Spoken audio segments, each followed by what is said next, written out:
बिस्मिल्लाहिर्रहमानिर्रहीम। Abdul Salam Soomro, lecturer in Urdu, government degree college ठुल।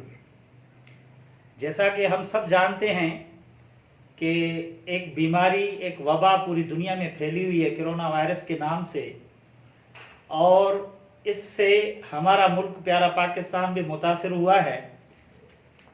और पूरी दुनिया की तरह हमारे यहाँ भी एक लॉकडाउन वाला सिलसिला चल रहा है। इस लॉकडाउन में तालीम के तातुल को बहाल करने के लिए गवर्नमेंट ऑफ सिंध ने जो है फैसला किया है। सेक्रेटरी कॉलेजेस ने एक फ़ैसला किया है कि लेक्चर्स का ऑनलाइन जो है प्रोग्राम बनाया जाए। उसी सिलसिले में आज हम जो है ये लेक्चर जो है मुनक्किद कर रहे हैं। सबसे पहले आज हमारा जो मौजू है वो अदबी इस्तिलाहात हैं।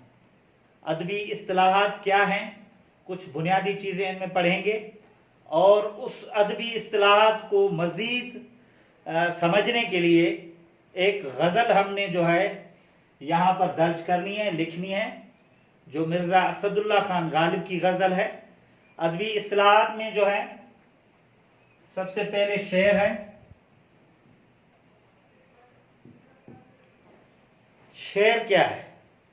शेर जो है नज़म को कहा जाता है, बेत को कहा जाता है। कलाम, मौजून कलाम को जो है, मौजून कलाम को शेर कहा जाता है। दो मिसरों वाली नज़म को शेर कहा जाता है। पहले मिसरा उला और दूसरा जो है मिसरा सानी कहलाता है। और इसको समझने के लिए मैं एक मशहूर जो है आपके सामने एक अल्लामा मोहम्मद इकबाल का एक शेर पेश करूँगा।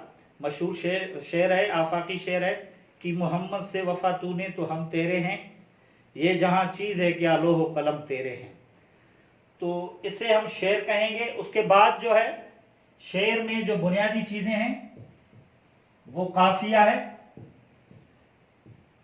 रदीफ है।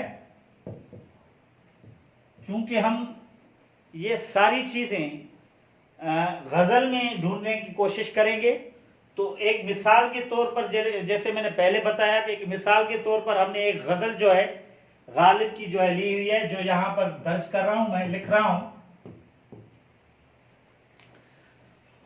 कोई दिन गर जिंदगानी और है, अपने जी में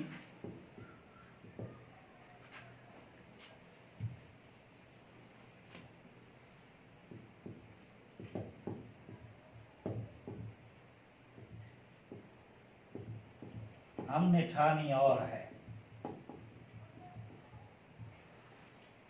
ये शेर कहलाता है, इसे हम शेर कहेंगे। लेकिन चूंकि ये गज़ल का पहला शेर है और हम काफिया और हम रदीफ है, तो इसे अदबी इस्तिलाह में मतला कहा जाता है। उसके बाद जो है आतिशे दोज़ख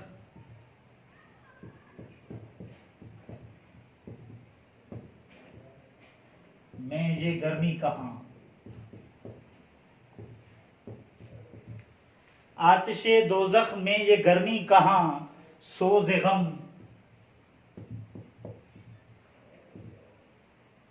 हाय निहानी और है।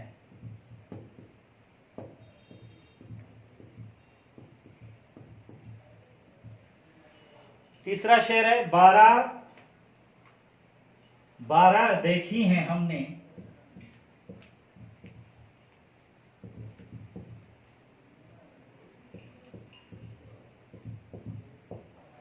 बारहा देखी हैं उनकी रंजिशें, 12 देखी हैं उनकी रंजिशें,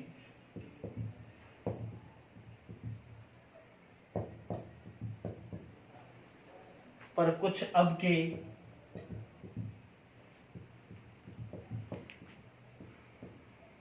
सरगिरानी और है। 12 देखी हैं उनकी रंजिशें, पर कुछ अब के सरगिरानी और है। दे के खत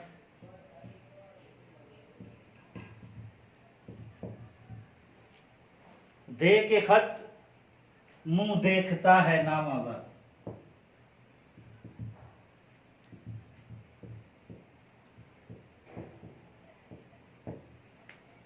दे के खत मुंह देखता है नामा बर, कुछ तो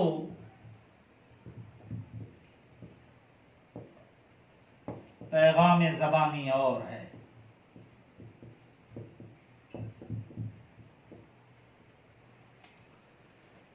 हो चुकी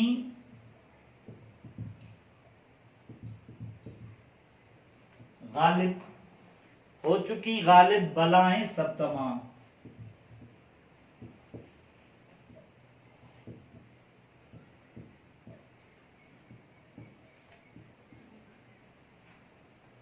एक मर्ग नागिहानी और है।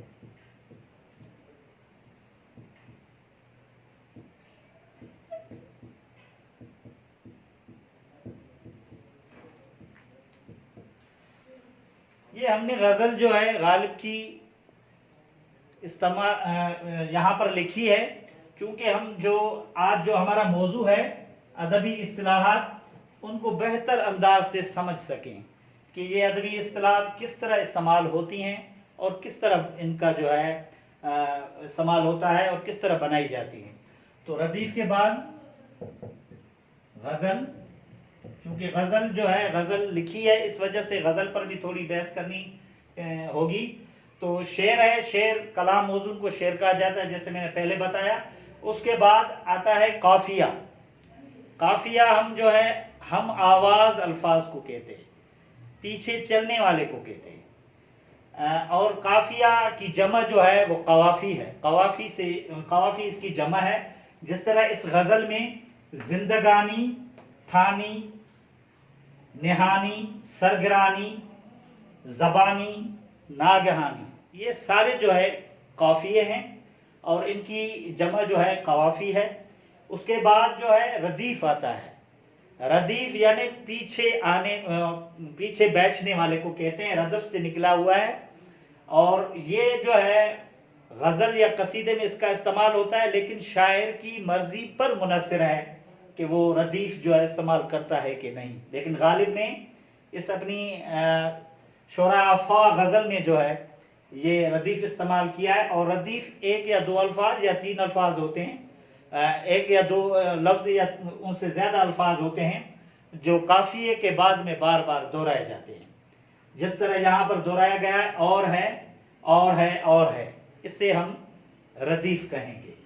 उसके बाद जो है, चूंकि ये गज़ल है तो गज़ल के हवाले से हम थोड़ी सी इस पर बात करेंगे। वैसे तो बहुत सारे असातिज़ा ने गज़ल को मौजू बनाया हुआ है, लेकिन यहाँ पर इस्तिलाहात की वजह से, चूँकि गज़ल को समझने के लिए जो है गज़ल पर भी थोड़ी सी बात होनी चाहिए। गज़ल से मुराद है औरतों से बातें करना, और लग़वी मानी औरतों से बातें करना। इस सिन्फ़ सुखन में जो है अमूमन हुस्न व इश्क, तसव्वुफ़, विसाल व फ़राक़ और मार्फत की जो है बातें पहले रकम की जाती थी, वो लिखी जाती थी, कही जाती थी। लेकिन अब गज़ल इस हुदूद से, इस क़ुयूद से जो है पाबंद नहीं रही। अब इसमें हर किस्म के मौज़ूआत जो है लिखे जाते हैं और बांधे जाते हैं। इसमें जो है आजकल एक गज़ल और नज़म में बुनियादी फ़र्क यही है कि नज़म में जो है एक ही मौजू होता है, लेकिन गज़ल किसी मौजू की मोहताज नहीं होती। उसका हर शेर अलग मानी मफहूम रखता है, अलग मौजू रखता है, और उसका हत्ता कि एक एक मिसरा भी अलग मौजू और मफहूम रख सकता है। चूँकि गज़ल में हर शेर में अलग मौजू मफहूम होता है, तो आजकल जो है गज़लें काफ़ी अरसे से जो है गज़लें मुसलसल भी लिखी जाती है, एक ही मौजू पर भी लिखी जा रही हैं। लेकिन पहले दौर में इस तरह का नहीं होता था। नज़म जो है वो एक ही मौजू पर लिखी जाती है, एक ही मौजू उसमें जो है उस पर ही जो है बहस होता है, एक ही मौजू पर जो है लिखी जाती है। उसके बाद जो है मतला आता है। गज़ल के पहले शेर को मतला कहते हैं, यानी तुलू होना, उभरना। मशरिक़ की जानिब जो है जो चीज़ें उभरती हैं, जिस तरह सूरज उभरता है उसे भी हम तुलू होना कहते हैं। तो ये पहला शेर जो है गज़ल का, उसे भी हम मतला इसलिए कहते हैं क्योंकि वो शुरुआत है, ये दोनों इसके जो है मिसरे हम काफिया और हम रदीफ होते हैं। जिस तरह यहाँ पर है, कोई दिन गर जिंदगानी और है, अपने जी में हमने ठानी और है। ये मतला हो गया। उसके बाद जो है हुस्न मतला आता है।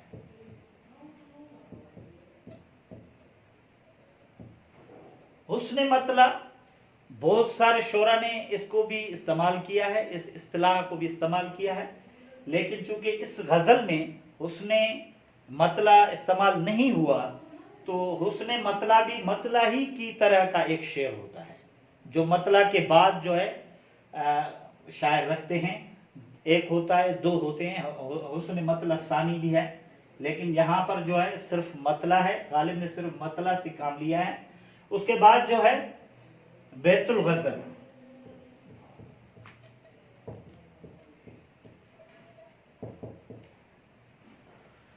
बैतुल गज़ल गज़ल के सबसे अच्छे शेर को कहते हैं, क्योंकि ये पूरी गज़ल मेरे ख्याल में ज़बरदस्त है। तो इसकी हो चुकी गालिब बलाएं सब तमाम, एक मर्ग नागहानी और है, मेरी तरफ से यही हो सकता है। लेकिन चूंकि इसमें सारे शेर अपनी जगह बड़ी हैसियत के हामिल हैं। बाज़ शोरा के यहाँ एक गज़ल में कुछ शेर अच्छे और कुछ कमज़ोर होते हैं, जिसकी वजह से वहाँ पर जो है ये अदबी इस्तिलाह जो है इस्तेमाल होती है कि बैतुल गज़ल कौन सा शेर है। तो यहाँ पर माशाल्लाह सारी जो गज़ल है गालिब की वो सारी बेहतरीन है। तो उसके बाद जो है एक आता है मक्ता। आतिशे दोज़ख में ये गर्मी कहाँ, सोज़ गम हाय नहानी और है, सोज़ गम हाय नहानी और है। बारहा देखी हैं हमने, बारहा देखी हैं उनकी रंजिशें, पर कुछ अब के सरगरानी और है। दे के खत मुंह देखता है नामावर, कुछ तो पैगामे ज़बानी और है। हो चुकी गालिब बलाएं सब तमाम, हो चुकी गालिब बलाएं सब तमाम, एक मर्ग नागहानी और है। ये जो आखिरी शेर है गज़ल का, इसे हम मक्ता कहते हैं। इसे जो है नाक़द और अदबा मक्ता का नाम दिया हुआ है इसे, यानी तोड़ना। मक्ता यानी कत्ल करना, तोड़ना। किसी शेर के इख्तिताम, किसी गज़ल या कसीदे के इख्तिताम पर जो शायर अपना तखल्लुस जिस शेर में इस्तेमाल करता है, उसे हम मक्ता कहते हैं। अगर शायर बाज़ औक़ात कुछ शोरा जो है तखल्लुस इस्तेमाल नहीं भी करते, तो उस शेर को, आखिरी शेर को हम सिर्फ आखिरी शेर कहते हैं, ना कि मक्ता कहते हैं।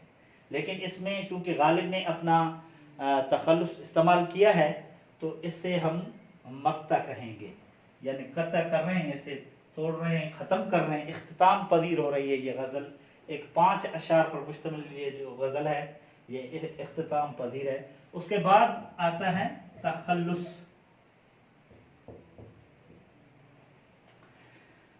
तखल्लुस शायर का तशख़्ख़ुस होता है, उसकी पहचान होती है। बाज़ शोरा अपना अलग जो है तखल्लुस इस्तेमाल करते हैं, जिस तरह गालिब ने किया है। गालिब का असल नाम मिर्ज़ा असदुल्ला खान गालिब, तो गालिब उनका तखल्लुस है, उसकी पहचान है। और जिस तरह हैदर अली आतिश, आतिश उनका तखल्लुस है, नाम नहीं। और उसके बाद जो है कुछ शोरा ऐसे भी हैं जिन्होंने अपने नाम के किसी हिस्से को तखल्लुस बनाया हुआ है। जिस तरह अल्लामा मोहम्मद इकबाल हैं, मीर तकी मीर हैं, मीर ने अपने नाम के पहले हिस्से को, मीर को जो है मीर तकी मीर के नाम से जो है तखल्लुस इस्तेमाल किया।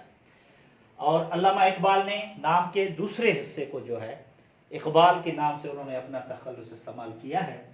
तो तखल्लुस शायर का तशख़्ख़ुस होता है, उसकी पहचान होती है, और उसी से जो है वो पहचाना जाता है पूरी अदबी सिलसिले में, अपने अदबी हल्के में।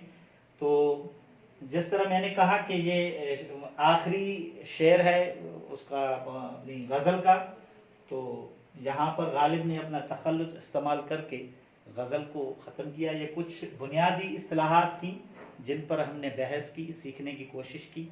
उम्मीद है ये सिलसिला जारी सारी रहेगा। और आज का लेक्चर इसी पर इख्तिताम करते हैं आज के लेक्चर का। तो इंशाल्लाह फिर मिलेंगे। अल्लाह हाफ़िज़।